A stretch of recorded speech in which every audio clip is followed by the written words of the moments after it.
வானங்கள் கொல்லாதவரே, வார்த்தையால் வர்ணிக்க கூடாதவரே, ஓயாமல் உன் புகழ் நான் பாடுவேன், இன்றுமே என்றுமே என்றென்றுமே.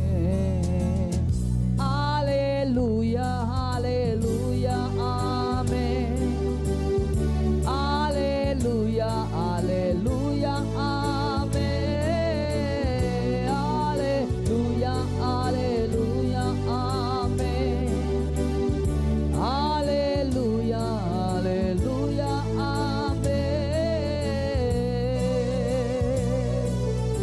ஆண்டவரே,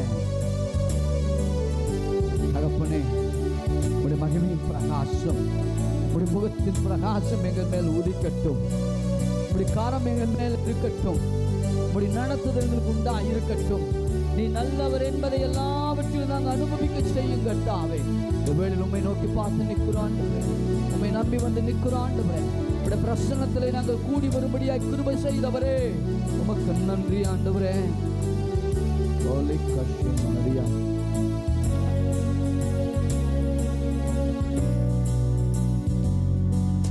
பரலோக கவனத்தை ஈர்க்க வேண்டுமே, அப்பாவும் கண்களில் கிருபை வேண்டுமே, எப்போதும் உன்னருகே நீர் வேண்டுமே, நீர் வேண்டும் நீர் வேண்டும் நீர் வேண்டுமே. பரலோக கவனத்தை ஈர்க்க வேண்டுமே, அப்பாவும் கண்களில் கிருபை வேண்டுமே, எப்போது என் அருகே நீர் வேண்டுமே, நீர் வேண்டும் நீர் வேண்டும் நீர் வேண்டுமே. ஹல்லேலூயா ஹல்லேலூயா ஆமென். ஹல்லேலூயா ஹல்லேலூயா ஆமென். ஹல்லேலூயா ஹல்லேலூயா ஆமென். ஹல்லேலூயா ஹல்லேலூயா ஆமென். ஆண்டவரே, எங்களை விட்டு பிரியாத உம்முடைய பிரசன்னம், எங்களை விட்டு எடுபடாத நல்ல பங்காகி உம்முடைய வார்த்தை ஆண்டவரே, அதுதான் எங்களுக்கு நிரந்தரம், அதுதான் எங்களை வாழ வைக்கும், அதுதான் எங்களை சுகமாக்கும், அதுதான் எங்களை உயர்த்தும் என்பதை அறிந்து நாங்கள் வந்து நிற்கிறோம் ஆண்டவரே. இந்த வேளையில நிரப்புவீராக.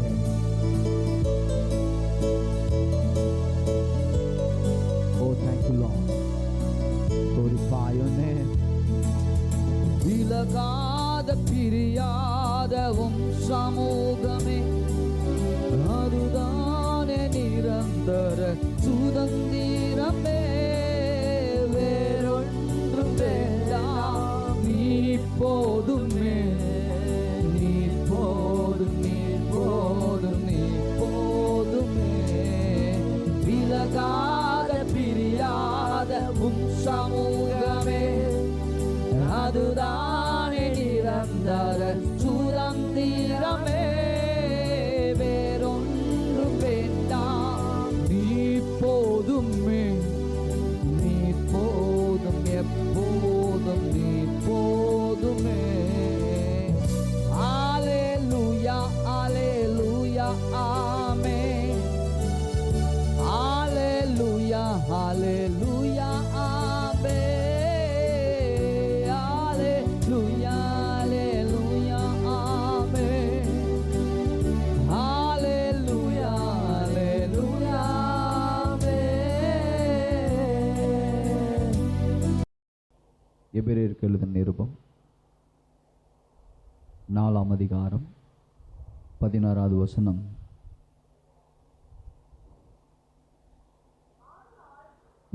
ஆதலால் இரக்கத்தை பெறவும் ஏற்ற சமயத்தில் சகாயம் செய்யும் கிருபையை அடையவும் தைரியமாய் கிருபாசன தண்டையிலே சேர கடவோம். பாருங்களேன், இன்னைக்கு தேவனை சந்திப்பதற்கு, அவருடைய சமூகத்துக்குள்ள போவதற்கு ஒரே ஒரு வழி இயேசுவின் ரத்தம் மாத்திரமே. பழைய ஏற்பாட்டு காலத்தில் தேவனுடைய கிட்டிச்சேருக்கு எல்லாருமே பயந்தார்கள். ஊசாவை பாருங்கள், உடன்படிக்கப்பட்டு அவன் பிடிச்ச போது ஊசா செத்து போனான். செத்து போன போது தாவீதுக்கு பயம் வந்துருச்சு. இந்த உடன்படிக்கப்பட்டு நம்ம தேசத்தில் கொண்டு வருவதற்கு, அங்கே அவர் வருவதற்கு, எருசலேமுக்கு வருவதற்கு தேவனுக்கு பிரியமில்லை போட்டிருக்குன்னு சொல்லிட்டு பயந்துட்டான். பயந்து என்ன செஞ்சிட்டான், ஓபேத் வீட்டில் வச்சுட்டு போயிட்டான் பாருங்க உடன்படிக்கப்பட்டிய. ஆனால் அதை கண்டுபிடிச்சிட்டான். அதை கண்டுபிடிச்சு, இல்லை ஓபேத் உடன்படிக்கப்பட்டு எங்கே இருக்கோ அங்கே ஆசீர்வாதம் இருக்கு என்பதை அவனை கண்டுபிடிச்சிட்டான். கண்டுபிடிச்ச பிற்பாடு தான் இப்போ இரத்தத்தின் அடிப்படையில் தூக்கிட்டு வரான். ஆசாரிகள் சுமக்கவும் 18 அடிக்கு ஒரு பலிபீடம் கட்டி அங்கே பலி செலுத்தவும் 7 கிலோமீட்டரு ரத்தத்திலேயே சுமந்து வந்திருக்கான் பாருங்களேன். ரத்தம் நம்மை தேவனண்டை கிட்டி சேர பண்ணும். ஓகே, ரத்தம் நமக்கு தைரியத்தை உண்டாக்கும். அதனால தான் தேவன், ஏன்னா பாவம் செஞ்ச உடனே, பாவத்தில் விழுந்த உடனே இந்த மனுஷங்க அப்படியே விட்டுட்டோன்னு வச்சுங்களேன், ஒருத்தம் கூட இல்லாமல் போயிடுவான். ஏன்னா பாவம் இப்போ என்னாச்சு, சாபத்தையும் மரணத்தை பிறப்பிச்சிருச்சு. அதனால் என்னாச்சு, எல்லாருமே ஒரு மனுஷன் கூட கிட்டி சேர முடியவே முடியாது. அதற்காகத்தான் தேவன் அப்போவே ஒரு வழி உண்டாக்குனார். ரத்தத்தின் அடிப்படையில் நீ வா, நான் உன்னை பார்க்க மாட்டேன், ரத்தத்தின் அடிப்படையில் நான் உன்னை கழுவி சுத்தியிருந்து நான் பார்ப்பேன்னு சொல்லி தான் ரத்தத்தை பலி கொடுக்கும்படிக்கான இந்த பிரமாணங்கள் எல்லாம் தேவனை ஏற்படுத்தி கொடுத்தார். அதனால தான் ரத்தம் அவனை கழுவி சுத்திகரிச்சிச்சு. அதனால் பழைய ஏற்பாட்டுக்கு அடுத்த அவன் கொடுக்குற அந்த பலி அவனுக்கு 1 வருஷம் தான் கேரண்டி.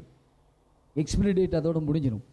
ஓகே, இப்போ இந்த வருஷம் பலி கொடுத்தானா அந்த 1 வருஷம் அவனை எக்ஸ்பிரி டேட் இருக்கும், அவனை பாதுகாத்துக்கும். அதுக்கப்புறம் பார்த்தீங்கன்னா திரும்பவும் வந்து பலி கொடுப்பான், அவ்வளோதான். ஆனால் கிறிஸ்துவின் ரத்தத்துக்கு எக்ஸ்பிரி டேட்டே கிடையாது. நித்திய ரத்தம், நித்திய உடன்படிக்கையின் ரத்தம். அதனால தான் நீங்களும் நானும் இன்னைக்கு நித்திய உடன்படிக்கைக்குள்ளே கர்த்தர் கொண்டு வந்து சேர்த்திருக்கார்.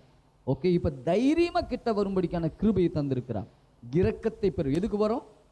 இரக்கத்தை பெறுவதற்கு, ஏற்ற சமயத்தில் சகாயம் பெறுவதற்கு தைரியமாக வான்றார். பயந்து வராத, தைரியமாக வா. எதன் அடிப்படையில்? இரத்தத்தின் அடிப்படையில், இல்லையா? இதன் அடிப்படையில் நாம் உள்ள வந்து நம்ம எல்லாவற்றையும் அனுபவிக்க முடியும். அதுக்கு வேண்டி எல்லாம் கர்த்தர் நமக்கு இவ்வாறு தந்திருக்கிறார்.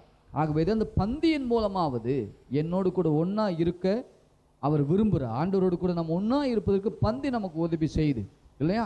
அவருடைய மாம்சம், அவருடைய ரத்தம், இதன் அடிப்படையில் என்ன ஆயிரும்? இருவராயினும் ஒருவராக மாற்றப்படுகிறோம். டிஎன்ஏவே மாறுது, புது சிருஷ்டியாய் மாற்றுகிறார். அவருடைய பிள்ளைங்கிற அங்கீகாரத்தை தருகிறார். அவருடைய சுதந்திரவாளிங்கிற அங்கீகாரத்தை இந்த பந்தியின் மூலமாய் தருகிறார். ஆகவே தான் இஸ்ரவேல் ஜனங்களை நோக்கி பாருன்றார் 10ஆம் அதிகாரத்தில் 1 கொரிந்தியர் 10ல். அவர் நோக்கி பாருங்களேன், அவர் பலிபீடத்தோடு கூட பலி கொடுக்கும் போதெல்லாம் அவர்கள் பலிபீடத்தோடு கூட ஐக்கியமாக இருக்கிறார்கள் அல்லவா? இதை சொல்லிட்டு தான் திருவிழுந்துக்கு அப்படியே வந்து கனெக்ட் பண்ணுறார். அப்போது எவர்களெல்லாம் பலியிடுகிறார்களோ பலிபீடத்தின் மேலே, அவர்கள் அந்த பலி யாரு? கிறிஸ்து. அந்த கிறிஸ்துவோடு கூட அவர்கள் ஐக்கியமாக இருக்கிறார்கள். அதை நிழலாட்டமே பண்ணிட்டு வந்துட்டு இருந்தாங்க. இப்போது புதிய உடன்படிக்கையில் நிழலுக்குள்ள நிஜத்துக்குள்ள இருக்கிறோம். இப்போ மெய்யாகவே நாம் என்ன பண்ணிட்டு இருக்கோம்? கிறிஸ்துவோடு கூட ஐக்கியமாக்கப்பட்டாயிற்று, இல்லையா? அப்போது இவருடைய பந்தியின் மூலமாய் அவரோடு கூட ஐக்கியமாக்கப்பட்டிருக்கிறோம். ஐக்கியமாக்கப்பட்டதுனால இப்போ என்னது? ஒரே குடும்பமாய், ஒரே சரீரமாய், ஒரே ராஜ்யத்தின் புத்திரராய், ஒரே தகப்பனுக்கு பிள்ளைகளாய் நாம் மாற்றப்பட்டிருக்கிறோம். உலகத்துக்கு அத்தனை பேரையும் கர்த்தர் என்ன பண்ணியிருக்காரு? தைரியமாக பயப்பட்டுட்டு நீ பின்மாற்றத்தினால போயிடாத. எந்த சூழ்நிலையில் கர்த்தர் எப்படி கூப்பிடுறாரு? முன்னாடி வாண்டு தான் கூப்பிடுறாரு. நீ என்கிட்ட வரும்போது இரக்கத்தை பெற்றுக்குவே, சகாயத்தை பெற்றுக்குவே, இல்லையா? அதனால் விட்டுட்டு ஓடிடாத. ஓகே, நல்லா கவனிங்களேன். ஆண்டு நம்மை ஆசீர்வதிக்கிற விதமே, ஒருவேளை நம்ம விழுந்துட்டாலும் கூட, இப்போ நம்ம பிள்ளை இருக்குன்னு வச்சுங்களேன், சாக்கடையில் போய் விழுந்துருது, என்ன செய்வோம்? துணி மட்டும் கழட்டிக்கிட்டு அவனை தூக்கி திரும்ப சாக்கடையில் போட்டு வந்துடுவோமா? என்ன செய்வோம்? இந்த சபை தப்பா இப்படி போதிச்சிருக்கு. எப்படி? ரட்சிப்பின் வஸ்திரத்தை எடுத்துட்டு உன்னை தூக்கி போட்டுருவாரு. அப்படி இல்லை, துணியை தூக்கி போட்டு என்ன செய்வோம்? கந்தையான வஸ்திரத்தை கழட்டிட்டு தூக்கிட்டு வந்து நல்லா குளிச்சு பெஸ்ட்டான துணியை திரும்ப போட்டு நம்ம குழந்தைய வச்சுக்கத்தானே செய்வோம். ஆமாம், அதுதான் பாருங்கள் தேவனுடைய இரக்கம். இன்னைக்கு வரைக்கும் அப்படி தான் இருக்கிறார். அதனால தான் நீதிமான் 7 முறை விழுந்தாலும் எழுந்திருப்பான்றாரு. ஏன் விழுந்திருப்பான்? அதுக்கேற்ற கிருபைகளை தேவன் அதைத்தான் சொல்கிறேன். பாவத்தில் ஒரு வேளை விழுந்துட்டாலும் ஓடிடாதீங்க, ஆண்டுட்டு வாங்க. இரக்கத்தை பெறுவதற்கு, கிருபையை பெறுவதற்கு தைரியமாக வாங்க அப்படின்றார். அதனால தான் இந்த பந்தி நம்மை ஆண்டவரோட இன்னும் கிட்டி சேர உதவி செய்யுது, இன்னும் அவருடைய ஆசீர்வாதங்கள் எல்லாம் அனுபவிக்க உதவி செய்யுது. அதனால தான் இந்த ரத்தத்தை பானம் பண்ணும் போதெல்லாம் ஒரு காரியத்தை உங்களுக்கு புரியுதோ இல்லையோ, தேசத்துக்கு ஒரு காரியத்தை அறிவிக்கிறீர்கள். ஆண்டவர் சொன்னார், என்னது? உலகத்துக்கு தெரிவியுங்கள், நான் வருகிற மட்டும். எதை? என் மரணத்தை தெரிவி, பிசாசுக்கு தெரிவி, இந்த பொல்லாத உலகத்தில் இருக்கிற மனுஷனுக்கு முன்பாக அதை அறிவிக்கிற. எதை அறிவிக்கிற? எனக்காய் ஒருவர் மரித்தார், எனக்காய் ஒருவர் ரத்தம் சிந்தினார், எனக்காக ஒருவர் தள்ளுமை வாங்கினார், எனக்காக ஒரு சரித்து பிச்சு கொடுத்தார், எனக்காய் ஒருவர் எனக்கு பதிலாக பாதாளம் போயிருக்கார் என்பதை இந்த உலகத்துக்கு அறிவி, நான் வருகிற மட்டும்னார். அப்போ இதை அறிவிக்கும் போதெல்லாம் என்ன நடக்குது? எஸ், இன்னைக்கு நான் வேறு பிரிக்கப்பட்டவன், நான் சுகமாக்குவதுக்குண்டான எல்லா ஸ்லாக்கியத்தையும் நான் பெற்றவன் என்பதை உலகத்துக்கு அறிவிக்கிறோம். ஓகே, இதன் மூலமாகத்தான் நாம் தேவனுடைய கிட்டி சேர்க்கிறோம். பாருங்களேன், ரத்தம் இல்லாமல் தேவனுடைய கிட்டி சேரவே முடியாது. இயேசுவின் நாமம் அல்லாமல் ஜெபம் பதில் வரவே வராது, இல்லையா? அப்போ கிறிஸ்து தான் தேவனுக்கும் மனுஷனுக்கும் மத்தியஸ்தர், இல்லை? இவர் தான் மத்தியஸ்தராக இருக்கிறார். அப்போ அவர் மூலமாக தான் போகிறோம். பழைய ஏற்பாட்டில் ரத்தத்தின் மூலமாய் போனார்கள், புதிய ஏற்பாடு கிறிஸ்துவின் ரத்தத்தின் மூலம் போகிறோம், கிறிஸ்துவின் மூலமாய் கிட்டி சேருகிறோம், கிறிஸ்துவின் மூலமாக எல்லாவற்றையும் நாம் பங்காய் மாற்றிக்கொள்ளுகிறோம். இதையெல்லாம் நாம் புரிஞ்சுக்கணும். பாருங்க, இதை புரிஞ்சுக்கிட்டு நாம் இது எடுக்க எடுக்க நான் சொல்கிறேன், பந்தி எடுக்க எடுக்க சுகம் உண்டாகும், உங்கள் பலவீனங்கள் நீங்கும், உங்கள் சோர்வுகள் நீங்கும், உங்களுக்கு ஆவி உயிர்ப்பிக்கப்படும், உள்ளான மனுஷன் பலனடைவான். ஓகே, கிறிஸ்துவை அறிகிற அறிவின் மூலமாக இதை எடுக்க எடுக்க மாற்றங்கள் நமக்குள்ள தேவன் ஏற்படுத்தி கொடுப்பார். அதற்காகத்தான் இப்படிப்பட்ட பந்திகள், இப்படிப்பட்ட காரியங்களை தேவன் நமக்காக ஏற்படுத்தி கொடுத்திருக்கிறார். அதை புரிந்து உணர்ந்து இதை எடுக்கணும். அப்படி எடுக்கும்போது நிச்சயமாக சொல்கிறேன், எந்த வியாதியும் மாற்றக்கூடிய ஒரு பவர், ஒரு வல்லமை பந்தியில் இருக்குது. சரிங்களா? கிறிஸ்து சும்மா அதை செய்யவில்லை. ஆண்டு சும்மா கொடுத்துருப்பாருன்னு நினைக்கிறீங்க? எதுக்கு கொடுத்தாரு? கொஞ்சம் கற்பனை பண்ணி, அதெல்லாம் ஆண்டவர் இதற்காகத்தானே, உங்களுக்காய் பிக்கப்படுகிற என்னுடைய சரீரம். இந்த சரீரம் என்ன பண்ணும் பாருங்களேன், அதைத்தான் சொல்கிறாரு. வனாந்தரத்தில் இஸ்ரவேல் ஜனங்கள் மன்னாவை புசித்தார்கள். அந்த மன்னா என்ன செஞ்சிடும்? அது கூட அழிஞ்சிடும், இல்லையா? ஆனால் நானோ வானத்திலிருந்து வந்த மன்னா, ஜீவ அப்பம், இதை புசிக்கிறவரின் என்றென்றைக்கும் மறிக்காமல் பிழைத்திருப்பான். அது அழிவுள்ளது, ஆனால் இது அழிவில்லாதது. நாம் புசிக்கிற பந்தி, எடுக்கிற இந்த பந்தி அழிவில்லாதது, நித்தியத்துக்குரியது. ஸோ ஆகவே தான் நித்தியத்துக்குரியதிலிருந்து நாம் எடுக்கிறோம். அப்போ நித்தியத்திலிருந்து நமக்கு வேண்டியது எல்லாமே வரும், இல்லையா? அழிவில்லாத இந்த பந்தியை நாம் எடுக்க எடுக்க இந்த அழிவுள்ள சரீரம் அழியாமை தடிச்சு கொள்ளும், பலவீனமுள்ள சரீரம் பலனை எடுத்துக்கொள்ளும். ஓகே, ஒருவேளை வெறுமையாக இருக்கிற வாழ்க்கை நிறைவாய் மாறும். இவைகள் எல்லாமே நம்ம வாழ்க்கையில் ஒரு மாற்றத்தை உண்டாக்குவதற்காகவே தேவன் ஏற்படுத்தி கொடுத்தார். ஆகவே அதை நாம் எப்படி எடுக்கிறோம் அதான் விஷயம். விசுவாசத்தோடு கூட அப்படியே எடுக்க போகிறோமா, இல்லை ஒரு சடங்கு போல், ஒரு சம்பிரதாயத்து போல் மாதம் மாதம் கொடுக்குறாங்க, நாம் எல்லாரும் எடுக்கிறாங்க, நானும் எடுக்கிறேன்னு அப்படி எடுக்க போகிறோமா? விசுவாசத்தோடு நீங்கள் எடுத்தீங்கன்னா சுகம் உண்டாயிடும். விசுவாசம் இல்லாமல் ஏதோ கடமைக்கு அப்படி செஞ்சீங்கன்னா அது ஒரு பிரயோஜனம் இருக்காது. ஓகேவா? ஸோ ஆகவே நாம் விசுவாசத்தோடு கூட பங்கெடுங்கள், அதை அனுசரியுங்கள். அப்படி எடுக்கும்போது நிச்சயமாய் இதன் மூலம் நமக்கு மேலான ஒரு காரியத்தை தேவன் நமக்கு ஏற்படுத்தி கொடுத்திருக்கிறார். நிச்சயமாக அதை அனுபவிக்க முடியும். சரிங்களா? ஆகவே இந்த வேளையில் நாம் பங்கெடுக்க போகிறோம். பங்கெடுக்கும் போது உங்களோட விசுவாசம் அதிகரிக்கட்டும். எஸ், இன்னைக்கு என் தேவன் என்ன அவயங்களை தொட போகிறார். இன்றைக்கு ஒவ்வொரு பக்கத்திலும் தேவனுடைய ரத்தம் பாயும், தேவனுடைய தழும்புக்கு சுகம் எனக்குள்ள அது பாய்ந்தோடும். அது ஒவ்வொரு நரம்பு எலும்பு உச்சி முதல் பாதம் வரை அது எனக்குள்ள அது கிரியை செய்யும். அந்த விசுவாசத்தோடு எடுத்தீங்கன்னா நிச்சயமாக இன்னைக்கு மாற்றத்தை நம்மால் பார்க்க முடியும். ஆமென். எத்தனை புயல் வந்தாலும், எத்தனை அலை அடித்தாலும், சத்துரு எழுப்பி வந்தாலும், எத்தனை ராஜாக்களே ஒன்று கூடி வந்தாலும் கிறிஸ்து நம்மோடு கூட இருக்கிறார். இதான் நம்முடைய நம்பிக்கை. யார் கூட இருக்கிறார், இல்லையா? இதுதான் விஷயம். பாருங்களேன், தீர்க்கதரிசி கேயாசி 2 பேர் தூங்கிட்டு இருக்காங்க. தேவன் பாருங்களேன், அவங்க என்னவெல்லாம் பெட்ரூமில் பேசுறதெல்லாம் வெளிப்படுத்தி காமிச்சு விட்டுறாரு. எப்படி விட ஆண்டவராக இருக்காரு பாருங்களேன். தன் ஜனங்களுக்காக, தன் நாட்டு மக்களுக்காக இதனுடைய எவன் திட்டம் போட்டாலும் அது தீர்க்கதரிசிக்கு வெளிப்படுத்தி விட்டுறாரு. அதனால அவனுக்கு ஒரு கோபம், யாரா நமக்குள்ள ஒருத்தர் ஸ்பைமேன் இருக்கான், போய் எதை இருந்தாலும் போட்டு கொடுத்துறான் எவன்டா அப்படின்னு கேட்கும்போது அங்க இருக்கிறவன் சொல்றான், அவங்க ஆண்டவர் அப்படிப்பட்டவர் இல்லை. நம்ம எதெல்லாம் மறைப்படத்தில் பெட்ரூம்ல பேசுறோம் அதெல்லாம் அவனுக்கு வெளிப்படுத்தக்கூடிய ஒரு ஆண்டவர் இருக்கார். ஓகே, அப்ப அவனை கொண்டுட்டான் ஈஸியை கைப்பற்றிடலான்றான். ஒரு படையை அனுப்பிச்சுட்டான் பாருங்க, புடுறான் அவனன்ட்டு. அவனை பிடிச்சி தீர்த்துடுவன் அனுப்பிச்சுட்டா இவனெல்லாம் நிம்மதியை தூக்கிட்டு இருக்கான். வெடிக்கால பார்த்தா சுத்தி ரதங்கள் நிற்குது.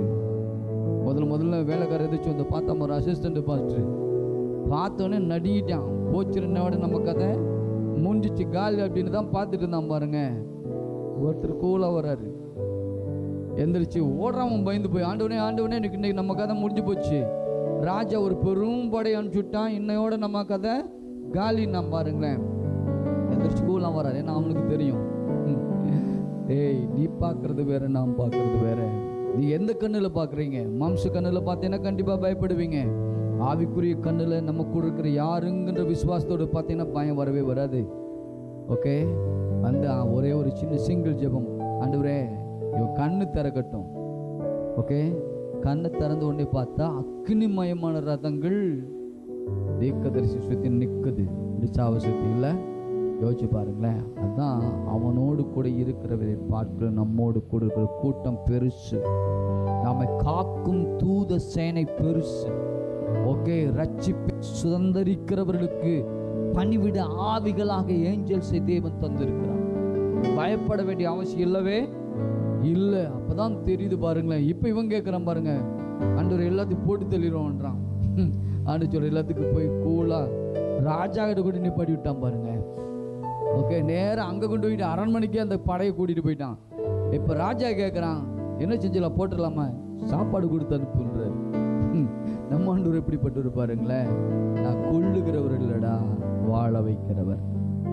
ஓகே, அதனால தான் ஒரு காரியம் எப்பவுமே மனசில் வச்சுங்க, நம்மை காக்கும்படிக்கு ஒரு கூட்டமே இருக்கு.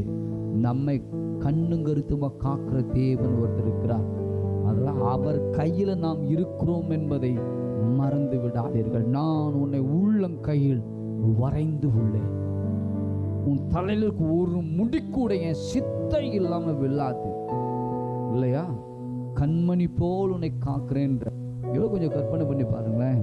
தாய் உன்னை மறந்தாலும், தந்தை உன்னை வெறுத்தாலும், நான் உன்னை மறக்க மாட்டேன், நான் உன்னை வெறுக்க மாட்டேன் இல்லையா? ஏன் அவர் சும்மா சொல்லலைங்க, இதெல்லாம் அப்படி யோசிக்கணும். அதனால தான் வேதம் தெளிவாய் நமக்கு சொல்லுது, நான் அப்பாவா கூட இருந்தேன் இயேசு, இப்போ நான் அம்மாவா வர போறேன்னாரு. நான் போய் ஒரு தேற்று அளவாளனை அனுப்ப போகிறேன். இதுவரைக்கும் அப்பாவா இருந்து உனக்கு வேண்டியது எல்லாத்தையும் செஞ்சுட்டேன். இனி அம்மாவா இருந்து உன்னை தேற்றி உன்னை போஷித்து உனக்கு வேண்டியது எல்லாமே அப்பாவா ரெடி பண்ணிட்டார் இல்லை? அப்பா சம்பாதிச்சு கொடுப்பாரு, அம்மா என்ன செய்வாங்க, அழகாய் சமைச்சு கொடுப்பாங்க. அதுபோல் இப்போ நான் எல்லாத்தையும் சம்பாதிச்சு கொடுத்துட்டேன். எப்போ? நித்தியத்து மட்டும். இனி வரப்போகிற சந்ததிக்கு வேண்டிய அத்தனையும் எல்லாத்தையும் நான் சிலுவையின் மூலமாய் நான் சம்பாதிச்சு வச்சுட்டேன். இப்போ அம்மா வந்து என்ன செய்வாங்க, உங்களுக்கு வேண்டியதெல்லாம் விதவிதமாக சமைச்சு கொடுப்பாங்க. எத்தனை பேர் விரும்புகிறீங்க? இன்னும் கஞ்சி கூழை மட்டும்தான் குடிச்சிட்டே இருக்க போகிறீங்களா? விதவிதமாக சாப்பிட போகிறீங்களா? இல்லையா? ஆண்டோடு கேட்டிங்கன்னா விதவிதமாக கொடுப்பார் இல்லையா? பல விதமான ஆசீர்வாதங்களை அனுபவிக்க முடியும். அதுக்கு தான் தேவன் சொன்னார், நான் போகிறது உங்களுக்கு நல்லது, நான் போகிறது உங்களுக்கு பெனிஃபிட்டு, நான் போகிறது உங்களுக்கு. இது வரைக்கும் நான் ஒரு லிமிட்டுக்குள்ளே இருந்தேன், நான் இனிமேல் லிமிட்டுக்குள்ளே இல்லை, அன்லிமிட்டெட் காட். இப்போ அன்லிமிட்டடான ஆசீர்வாதத்தை உங்களுக்குள்ள ஒவ்வொருவனுக்குள்ள முழு உலகத்துக்கும் அவர் கொண்டு வர விரும்புகிறார். நான் வெறும் எருசலேமில் மட்டும் இல்லை, ஓகே, வெறும் பெத்லகேமில் மட்டும் நான் இல்லை, வெறும் இஸ்ரவேலுக்குள்ள மட்டும் இல்லை, முழு உலகத்துக்கும் நான் கடந்து போக விரும்புகிறேன். ஒவ்வொரு மனுஷனுக்குள்ள நான் வாழ விரும்புகிறேன், ஒவ்வொருக்குள்ள நான் வாசம் பண்ண விரும்புகிறேன். ஒவ்வொரு வாழ்க்கையில தனிப்பட்ட விதத்தில் நான் செயல்பட, அவனோடு கூட உறவாட நான் விரும்புகிறேன். ஆதாமோடு கூட, ஆதாம் என்னை ஏமாத்திட்டான், இப்போ நான் அநேக ஆதாம் ஏவாளை நாம் பெற்றெடுத்து அவங்களோடு கூட நான் உறவாட வாசம் பண்ண நான் விரும்புகிறேன். அவர் ஒவ்வொரு நாளும் ஏங்கி வருகிற தேவன். அவர் அந்த ஏக்கத்தோட வருகிறதுக்கு நீங்க என்னத்து கொடுக்க போறீங்க? கொடுக்க விரும்புறீங்களா? ஓகே, நம்மோடு வாசம் பண்ணுகிற தேவனுக்கு நீங்கள் கொடுத்தீங்கன்னா உங்க சரீரத்தை கொடுங்க, குடும்பத்தை கொடுங்க, ஒவ்வொன்றும் அவர் கையில் கொடுத்த ஆண்டவரே நீங்க ஆண்டவரே இதில் நீங்க மகிமைப்படும், இதில் நீங்க ஆளுகை செய்யும், இதில் நீங்க உங்களுக்கு பிரியமானது எல்லாத்தையும் இதில் கொடுங்கன்னு சொல்லும் போது நிச்சயமாய் அவருடையது அங்கே வந்து சேர்ந்துடும். ஓகே, எப்பவுமே அவருடைய விருப்பமெல்லாம் அவருடையதே நமக்கு கொடுக்க வந்தார். அவருடையது நம்முடைய வேண்டாத எல்லாத்தையும் நீக்கி போட்டு தேவையில்லாத எல்லாத்தையும் அப்புறம் எடுத்து போட்டு வேண்டியது நமக்கு கொடுக்கும்படிக்கு ஆண்டவர் வந்தார். ஆகவே தான் ஒவ்வொரு நாளும் இந்த சிந்தையில இருங்க. ஓகே, கிருபைங்கிற வார்த்தை பைபிள்ல எங்க வருது? ஃபர்ஸ்ட் இப்போ நம்ம வசனம் வாச்சோம் இல்லையா? நம்ம ஏற்ற காலத்தில் சகாயம் செய்யும் கிருபை இல்லையா? நம்ம அடைய தைரியமானார் இல்லையா? இப்போ வாச்சோம் எபிரேயர் புஸ்தகத்துல. அப்போ இந்த கிருபைங்கிற வார்த்தை ஃபர்ஸ்ட் டைம் எங்க வருது? ஓகே, இது எல்லாம் நாம் கொஞ்சம் கவனிக்கணும். ஒவ்வொரு வார்த்தையும் ரொம்ப ரொம்ப முக்கியம். சரியா? முதல் பலி எங்க இருக்கு சொல்லுங்க? கொலை எங்க நடந்துச்சு? இது எல்லாம் நீங்க கொஞ்சம் கவனிச்சிங்கன்னா அதுல எல்லாமே வேதத்துல பழைய ஏற்பாட்டிலும் புதிய ஏற்பாட்டிலும் ஃபர்ஸ்ட் டைம் எங்க வருதுன்னா அதை கொஞ்சம் கவனிங்க. அதுதான் வந்து அஸ்திவாரமா இருக்கும்.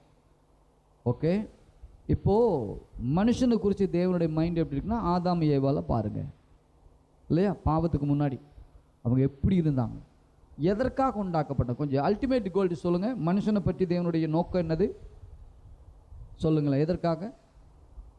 அனிமல் எல்லாத்தையும் உண்டாக்கி விட்டது போல சரி இவனு ஒரு ஜீவராசின்னு விட்டார். என்ன விதவிதமாக சிங்கம் புலி கரடி நாய் பேய் விட்டது போல மனுஷனும் ஒன்று பெத்துட்டு ஒன்று விட்டாரா? இல்லைங்க, கற்பனை பண்ணி பாருங்க. எல்லாமே தேவனோட மைண்டுக்குள்ள என்ன இருக்குது? இந்த சூரிய சந்திரன் நட்சத்திரங்கள் பூமியில் காணப்படுகிற அத்தனை ஜீவராசிகள் மரக்கொடி செடிகள் ஓகே எல்லா தானியங்களையும் யாரை மனசில் வச்சுக்கிட்டு எல்லாத்தையும் கிரியேட் பண்ணாரு சொல்லுங்களேன்? மனுஷனை வச்சு தான் கிரியேட் பண்ணார். இத்தனையும் யாருக்காக? மனுஷனுக்காக இல்லையா? சரி, இப்போ மனுஷன் யாருக்காக? தேவனுக்காக. ஓகேவா? இதுதான் விஷயமே. அதுதான் இந்த உலகத்திற்கு எல்லாமே மனுஷனுக்கு கீழே, மனுஷனுக்கு மேல ஒண்ணு. அது யாருன்னா தேவன் மாத்திரமே. தேவனுக்கு அடுத்தது கீழே யாருன்னா மனுஷன் தான். மனுஷனுக்கு கீழே தான் எல்லாமே இல்லையா? அத்தனையும். அப்போ என்னுடைய இன்பத்துக்காக உண்டாக்கப்பட்டவர் நீங்களும் நான். ஆண்டவர் சொல்றார் அவருடைய இன்பத்துக்காக உண்டாக்கப்பட்டவர். சகலமும் அவரை கொண்டும் அவருக்கென்றும் சிருஷ்டிக்கப்பட்டிருக்கிறது இல்லையா? அப்போ நீங்களும் நானும் அவருக்காக சிருஷ்டிக்கப்பட்டவர்கள் இல்லையா? அப்போ இது மனசில் வச்சுங்க. அப்போ யாரை பிரியப்படுத்தி நாம் வாழ போகிறோம்? யாருடைய விருப்பத்துக்காக நம்ம இருக்க போகிறோம் இல்லையா? யாருடைய சித்தத்தை நாம் செய்ய போகிறோம்? இந்த ஓடுற ஓட்டம் எதை நோக்கி இருக்கிறது? எதற்காக நாம் ஓடிட்டு இருக்கிறோம்? அப்போ உலகத்தானுக்கு நமக்கு பெரிய வித்தியாசம் இருக்கா இல்லையாங்க? இது எல்லாம் மனசில் வச்சுட்டு வாழ்க்கையாக வாழுங்க. அப்படி வாழும்போது நிச்சயமாக குறையெல்லாம் நிறையாயிடும். கண்டிப்பாக இதுக்காகத்தான் நான் உண்டாக்கிறீங்களப்பா அப்படி கேளுங்க ஆண்டவர்கிட்ட. நான் குறையில் இருக்கிறது உனக்கு விருப்பம் இல்லவே இல்லை. அப்போ ஆதாமுக்குள்ளே அவன் மிஸ் பண்ணது எல்லாத்தையும் உங்களுக்குள்ளே எனக்குள்ளே செய்யணுங்கிறது தான் என்னோட விருப்பம். நம்மோடு கூட உறவாடத்தானே விரும்புகிறாரு, நம்மோடு சஞ்சரிக்க தானே விரும்புகிறாரு. அதுதான் என்னுடைய ஆசையே. அதைத்தான் சொல்கிறாரு இல்லையா? வெளிப்படுத்தின விசேஷம் சொல்லும்போது கோடான கோடி தேவ தூதர்கள் அங்கே இருந்து அவரை துதிச்சாலும் மனுஷனுடைய துதியில் நான் வாழவே விரும்புகிறேங்கிறார். மனுஷர்கள் மத்தியில் நான் வாசம் பண்ண விரும்புகிறேங்கிறார். அப்போ விரும்புகிறவரை ஏக்கத்தோடு வர வெறுமையை அனுப்பிவிடலாமா சொல்லுங்க? ஒவ்வொரு நாளும் ஏங்கிட்டு நம்மகிட்ட வராருங்க, நம்மோடு கூட உறவாட வர்றாரு. ஓகே, நம்மோட பேசணும்னு விரும்புகிறார். ஆனால் அப்படி வருகிறவருக்கு நம்ம எதை கொடுக்குறோம்? அதுக்கு நம்ம ஆயத்தமாக இருக்கணும்ல.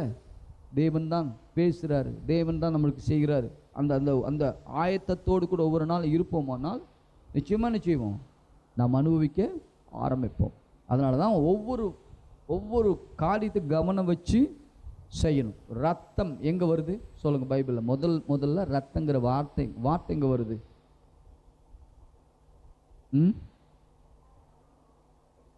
எங்க சொல்லுங்க, கரெக்டு தான் சொல்லுங்க. ரைட், ரத்தங்கிற வார்த்தை அந்த இடத்துல வருது இல்லையா? முதல்ல ஆபேலின் ரத்தம் என்னை நோக்கி கூப்பிடுதுன்னார். அப்போ ரத்தத்துக்கு பேசக்கூடிய ஆற்றல் இருக்கு இல்லையா? அதையே தான் அப்படி எபிரேய புருஷன் கோட் பண்ணி காட்டுறான்.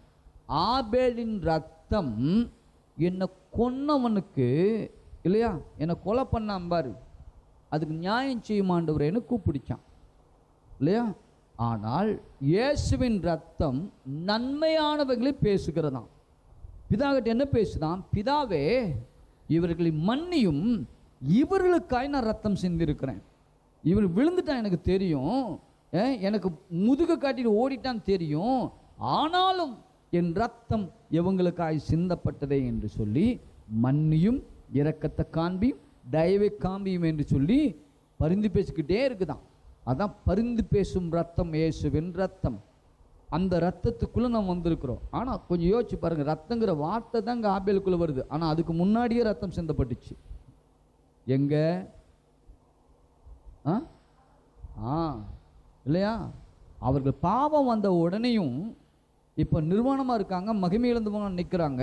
அவமானத்தோடு பயத்தோடு நிற்கும் போது தான் ஆண்டவர் ஒரு மிருகத்தை கொன்னார் இவர்களுக்காய்.